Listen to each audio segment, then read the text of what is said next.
Hello, hello, hello again. Welcome back.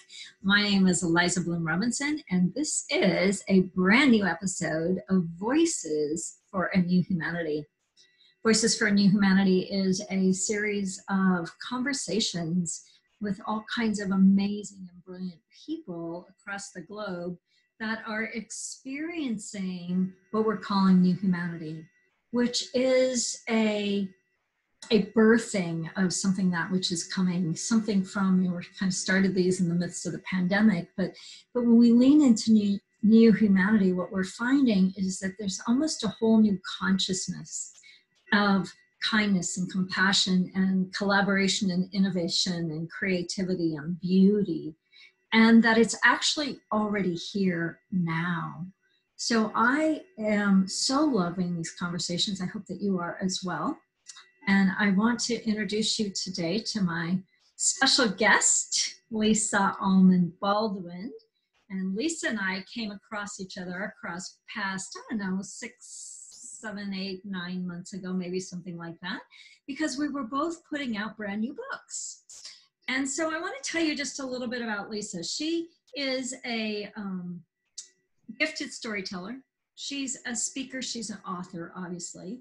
She is a very sought after motivational speaker. So she's got speaking gigs all across the country and probably far beyond, or if not yet in the new, far beyond the country, right, Lysa? Right. She is committed and passionate about, I was trying to read this, but I didn't want to put my glasses on. So passionate and committed to a full life, to living a full life of authenticity, of purpose, of passion. And I also want to just introduce her book. Lysa, would you hold up your book? I'm reading mine, but it disappears in my in my virtual background. Let's see, we'll put it there. And people love me anyway. And she says this. The book describes how Lysa, the author, a confident, outgoing woman who no one would have ever suspected was anything but content, almost checked out for good after a series of successive setbacks. Oh my God, can't we relate to that? She says, after unearthing the subconscious facade she had built up since childhood, she had discovered her life still had value and meaning despite any outer circumstance. Through faith, prayer, self-forgiveness, and a lot of unconditional love of herself and from others, she moved from the depths of despair to living a passionate life filled with authenticity and purpose. And isn't that exactly what we're calling new humanity now? So welcome, welcome, welcome, Lysa. I'm so glad you're here with me today. Thank you, Lysa. I'm very glad to be with you today as well. So without giving away all of your book and offering us as many teasers as you so desire to do, right. As you move through your journey, from that depths of despair and into this whole new being, you were like a precursor to new humanity, because isn't that what, don't you see, like that's what our world is doing right now, especially our country, is moving through that process? Well, to give a little bit of a background, so I had been involved in New Thought spiritual community for about 15 years. I was member of Unity, member of Center for Spiritual Living, and that in itself was a complete departure from the religion of my upbringing. I grew up in what I call the fire and brimstone upbringing, and basically that was all that was presented to you, and it never resonated with me. I didn't know why. When you're a child, you don't always have words to language things. And so we just kind of, my sisters and I just kind of went along with it. And then as soon as we turned 18, we didn't have to go to church anymore and didn't go. So for 25 years, I, wandered in the desert, so to speak, not even sure there was a God. I couldn't recognize this person I was being told about, that on one hand was loving and benevolent and sent you here and would do anything for you, but there was always a shoe to fall, but if you messed up, you're going south of the border instead of north, or this, that, and the next thing. So going from that to New Thought community, and then, like I said, 15 years of it, it was a whole new paradigm of living for me. the thing that happens with us a lot is that when the dark times come, for whatever reason, death, illness, loss of job, whatever it is, we often forget about all those spiritual tools that we have, this whole tool belt that we have, this whole toolbox that we have. And so what happened with me is I had, like it says on the book, a 6-month period of time where one thing after the next, after the next, after the next happened, and all those spiritual tools were left. So you are left with your own devices of your brain telling you stories.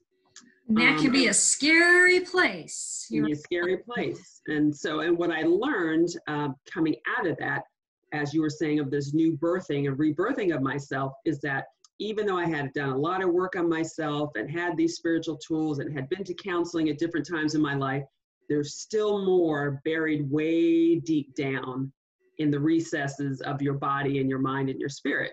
But I do believe, just like what's going on in our country right now, that these things come up when they're ready to be healed. Little pieces keep coming up.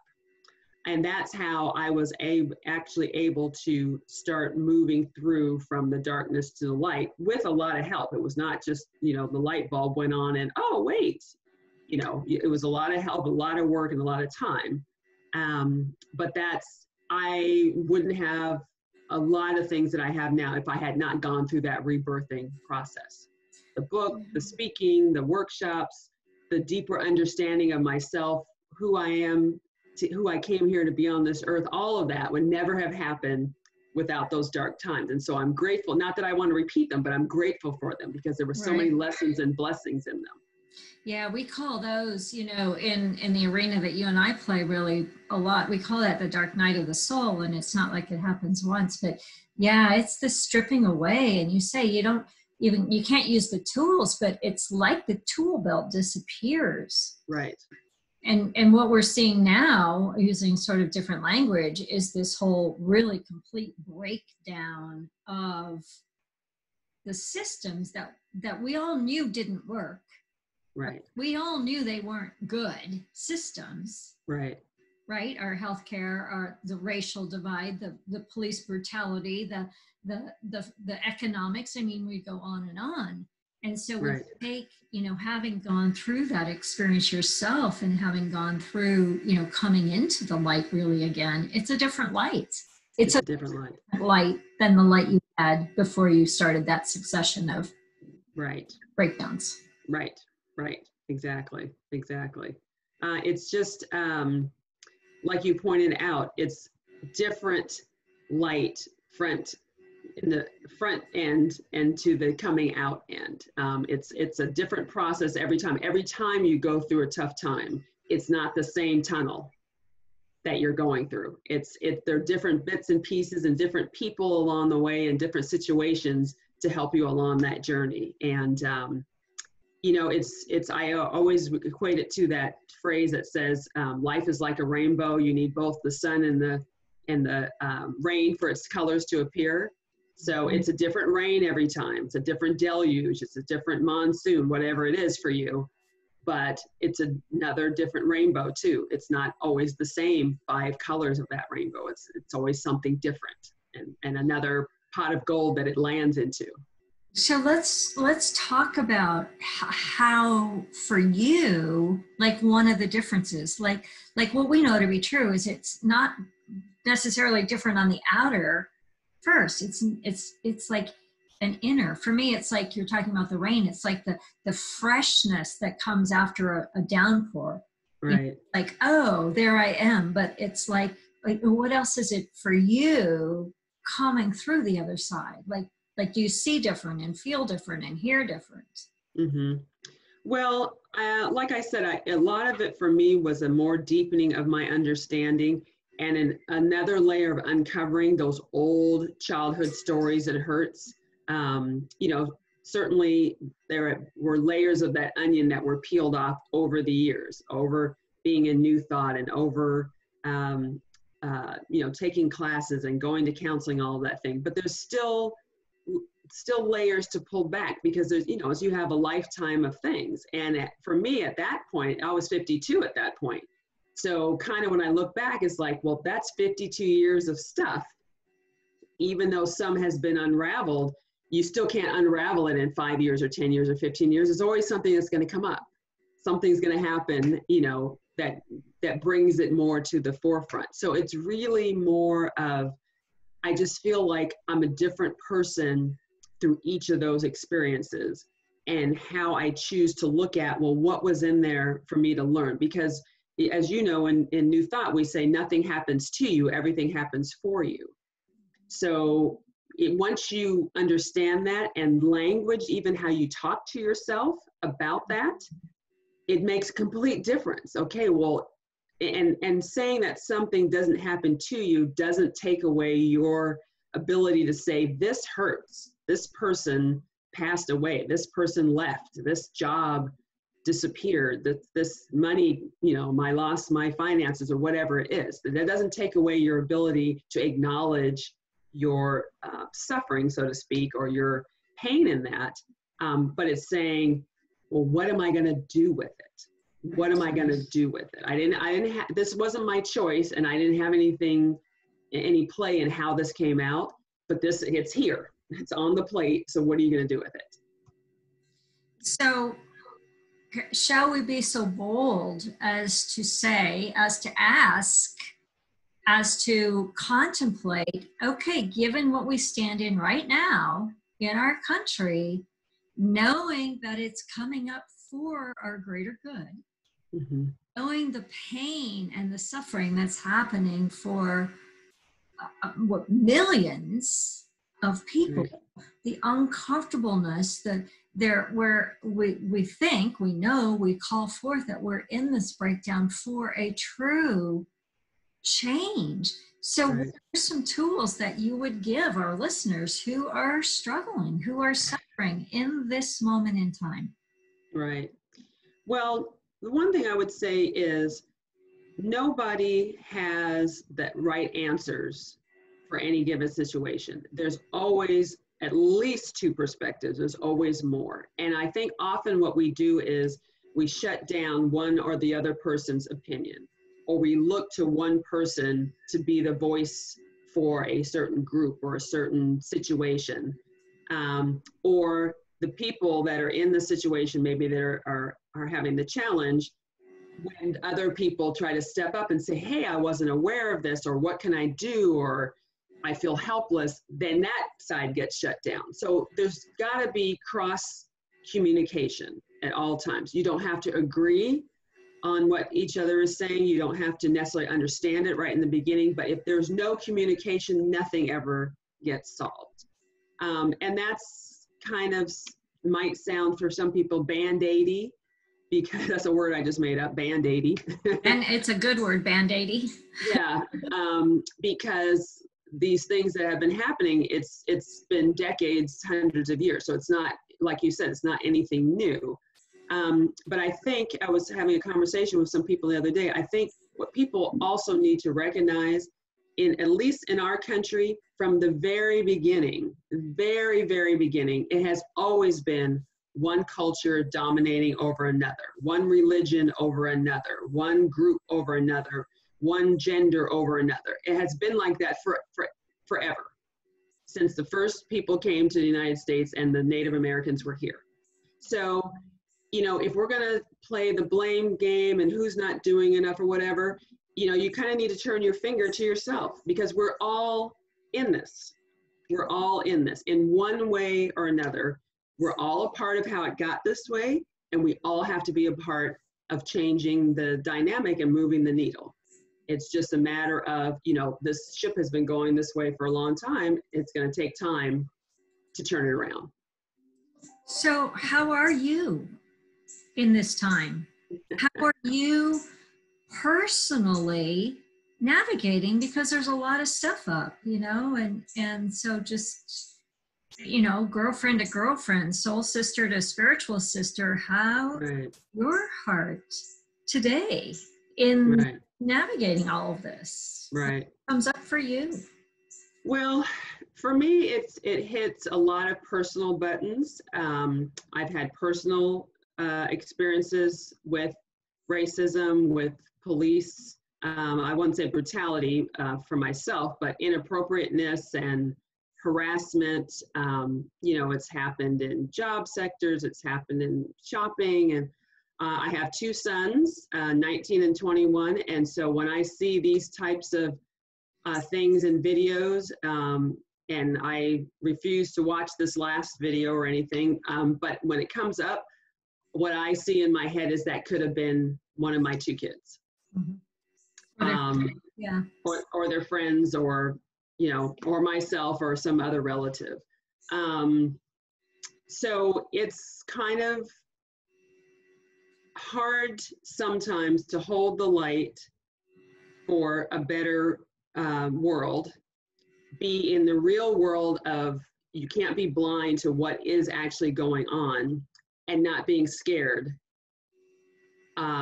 because you could get a phone call sometime or something. Yeah, and I have just been so aware of how unaware I've been. Been coming up for me is really my white privilege, and that I have a fear about my son, but it only was when I see those crotch rocket motorcycles on the highway, because that's his world. Right.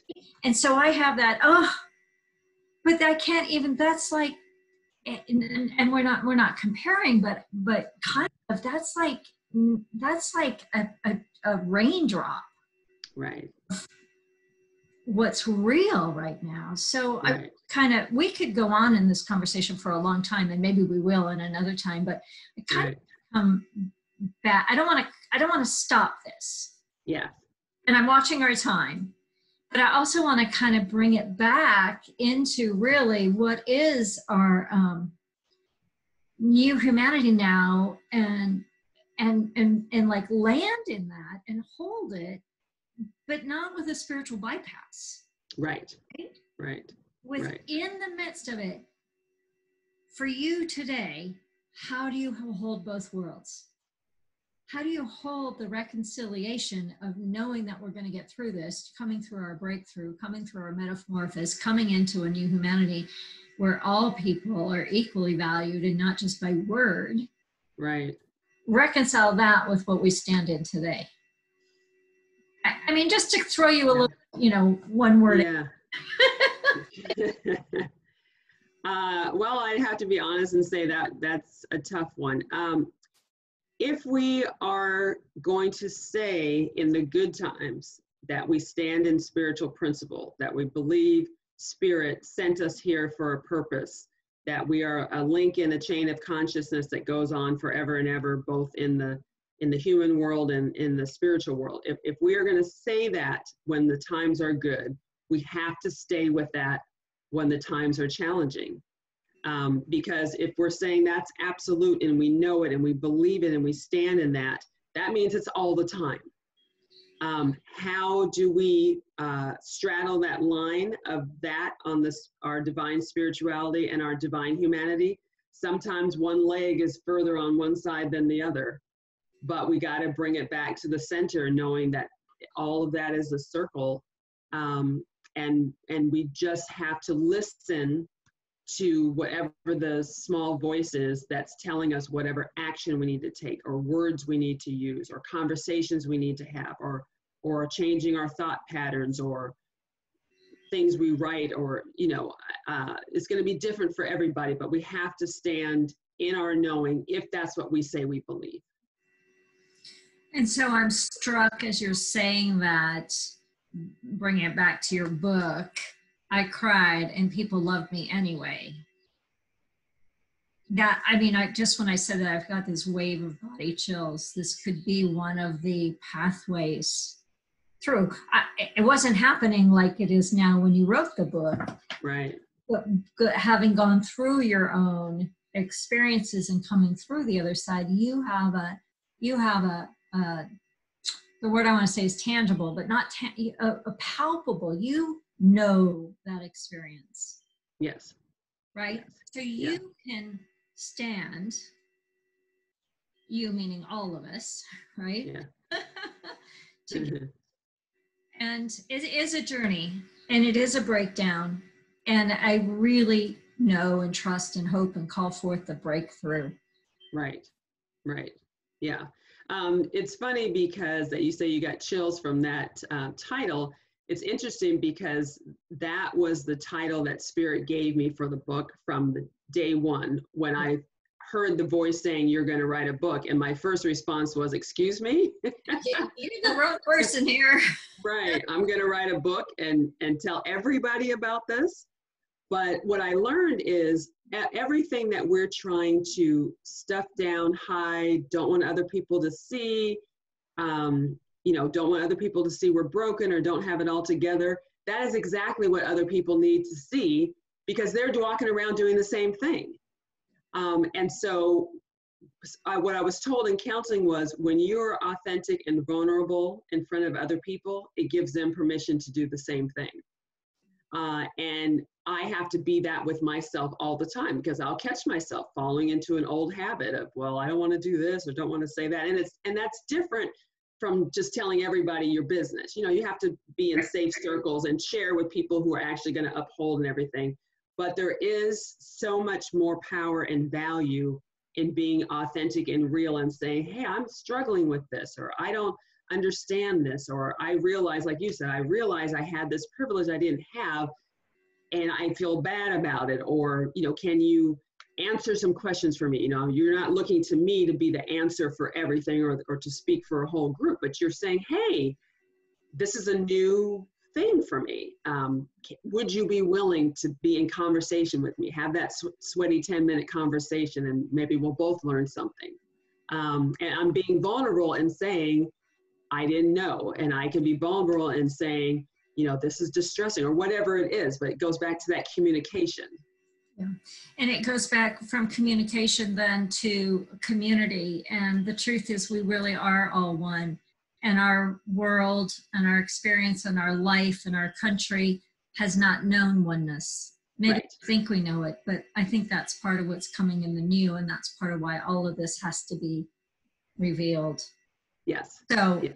We need to wrap up here, but I just so appreciate you, Lysa. And we've got all of her links, including the link to her book and all of her amazing brilliance in the description. So check her out, follow her, pay attention to her, and we together, all of us together, are pulling forth and creating and allowing and expanding into new humanity now. Thank you, Lysa, for being a voice for the new. Thank you for having me. I really appreciate it. Thank you.